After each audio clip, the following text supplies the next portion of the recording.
যখন আমি কলকাতা থেকে ফিরি সবাই আমাকে দেখতে আসছিল। আমার বাসার উঠোন ভরা মানুষ ছিল।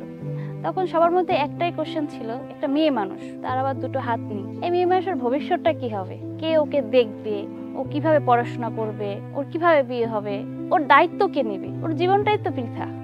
আমি ফাল্গুনী সাহা, ব্র্যাকের হিউম্যান রিসোর্স ডিভিশনে সিনিয়র অফিসার HR হিসেবে কাজ করছি পটুয়াখালী রিজিওনাল অফিসে। 2002 সালের ফেব্রুয়ারি মাসে বিকেলবেলা পাশের বাসার ছাদে গিয়েছিলাম খেলা করতে। ছাদ থেকে কারেন্টের যে লাইন সেটা 1 হাত ডিস্টেন্সে ছিল। তো হাতে খুব সম্ভবত রড ছিল, ওটা আমাকে আকর্ষণ করার পর আমাকে ছাদেই ফেলে দেয়। তো সেখান থেকে ডাক্তার আমাকে 10 দিন ভর্তি রেখে সে ঢাকা চলে যায়। ঢাকা থেকে ফিরে এসে বলে যে এখানে কোনো চিকিৎসা হবে না, আপনারা আমাকে ঢাকা নিয়ে যান। তারা আমাকে সরাসরি কলকাতাতে নিয়ে যায়। পরে তারা চেষ্টা করেছিল আমার হাতটাকে রাখার, কিন্তু কোনোভাবেই সম্ভব হয়নি হাতটা রাখার। তারা কেটে ফেলে।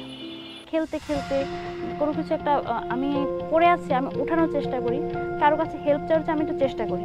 সেই চেষ্টা থেকে আমার আস্তে আস্তে প্রথমে একটা কলম ধরলাম। কলমটা যখন ধরলাম তারপর দেখি লিখতে পারি কিনা। তো ওই আগ্রহ থেকে একটু লেখা শুরু করলাম। আমি যখন পড়াশোনাটা শুরু করি, আমার পড়াশোনার সাথে সব থেকে আত্মবিশ্বাস বলেন, মনোবল বলেন, সবটাই জুগিয়েছে আমার বাবা। আমি যখন জাহাঙ্গীরনগরে চান্স পেয়েছি, তো ভাইবার ভর্তি হওয়ার জন্য আমার বাবা আসছিলেন।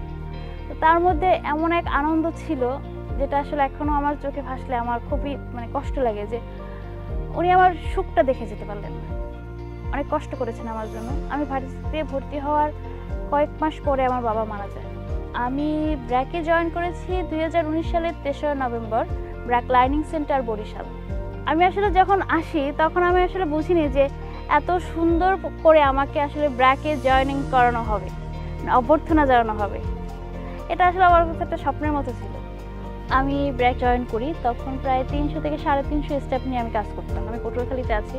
এখানে ম্যাক্সিমাম অফিসগুলো একটু ব্রাঞ্চগুলো প্রত্যন্ত অঞ্চলে, তো সেখানে যেতে আমাকে নদী পার হতে হয়, ফেরি পার হতে হয়, বা আমি সবসময় পাবলিক ট্রান্সপোর্ট ইউজ করতাম।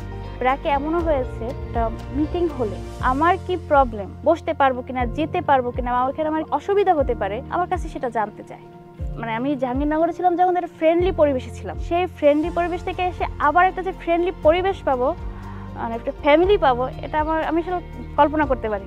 ঈশ্বর 2 হাত দিয়ে আমাকে সব দিক থেকে রক্ষা করেন।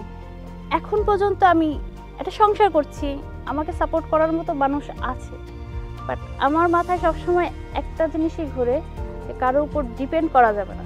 সে আমার ফ্যামিলি হোক আর আমার বাহিরের কেউ হোক, আমার পথ আমাকে চলতে হবে, আমার কাজ আমাকে করতে হবে।